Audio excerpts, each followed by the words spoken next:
So today I will be doing a video on five solid arguments for the existence of God. My first argument will be the fine-tuning argument. This is basically how the chance for life in this universe is so improbable due to all the different factors that need to go right for life to exist, let alone on this small planet in the middle of this endless cosmos. Is the possibility of all this happening is so low that for there to be a God makes it increasingly more likely for divine providence to allow this to happen and to actually guide it to happen and make it to happen, due to the possibility of life existing being so low. The second argument I will be bringing up is the first mover principle by St. Thomas Aquinas, and I think it's through Aristotelian natural philosophy. This is basically the observation in natural philosophy that everything has a cause and effect, and everything was put into motion by something else. So I plant a seed, a tree grows, I push a chair, the chair falls, I'm the cause, the effect is the chair falling. And basically, if you go far back enough, if you keep on looking at the cause of the effect, cause of the effect, you have to end up at an agent which is total cause, in the sense of he caused everything. He's the first mover which is immovable by himself. For he can't be the first mover if he was moved, because then something moved him. So there has to be the first mover to move everything else. So, for example, God was the first mover in the sense that he made the Big Bang. He occurred it. He caused it to happen. So that is where you get that argument for God. The third argument I'll bring up is the death of the apostles. This is more of an argument from history.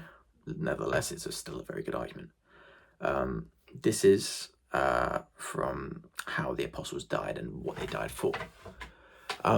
They died for the claim that they saw the risen Christ. They saw him after he was crucified. Not that they believe to have seen, or that they believe he was risen, but they actually came to have seen him. This is such a strong argument due to the fact that majority, if not one, I think, died in horrible different ways as a result of the claim that they made.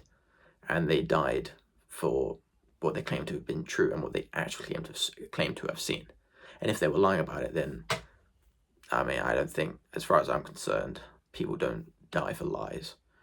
You know, St. Peter was crucified upside down on a cross. I think it was Andrew who was crucified on an X-shaped cross. A few were beheaded, speared, many different ways that they died.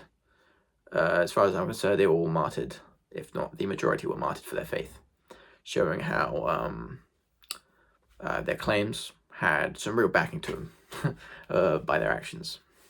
Another claim would be through the act of divine providence in the church. And I say this to the fact of, if we look at the church from 33 AD, from when essentially it was established after Christ's death and when he went back into heaven, to now, to present day. Initially, there was a very small fringe group in the Roman Empire. They were even persecuted for the first 324 years, I think it was. 324 years. Killed, martyred, all this kind of horrible things. And this was going on for 300 years straight. Eventually, by Emperor Constantine, it was legalized, the religion. And then Emperor Theodosius the First or Second made it the state religion of Rome in the year 381, I think it was. And then if you look at it now, it's the biggest religion, it's the biggest Christian denomination in the world, with, I think, around, I'll put a caption here if I'm wrong, around 1 billion Catholics, as well as, sorry, my mum was going to Catholic Church, I mean, because it is the Catholic Church, but we have like 2 billion Christians in the world, showing the divine providence from going through an incredibly small fringe sect, an incredibly small group, to it now being the biggest religion in the world. So the last point I'll be making is the potentiality and actuality argument for the existence of God. This basically meaning that everything has potential and actual to it. For example, I plant a seed in the ground. It is potentially an oak tree, but actually at that point when I planted the seed, it is actually a seed. But when it changes to the tree, it's actually a seed. It is then actually a tree. So then we keep on going back on this. It's similar to the first mover argument that I made at the very start, but it is a case of going back and back and back on itself. This basically going so far back, for it can't go to infinity because we exist in time. It goes so far back that we go to the first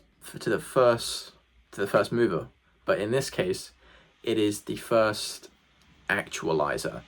In itself, there is no potentiality to it. For if it had potentiality, then there would be something before it. But for God is eternal, and in him there is no change. Therefore, there was nothing before him, meaning he is pure actuality and no potentiality, giving everything actual meaning in order for something to be potentially something. For example, the acorn is actually an acorn, it can potentially be a tree. So hopefully my mum's Hoover was in the background. To further add on to that contingent point of the actuality and potentiality, the reason for there having to be a completely actual agent with no potentiality in it is in order to give the potentiality, the actuality for things which are potential can't just make themselves actual. They have no power in themselves to do that.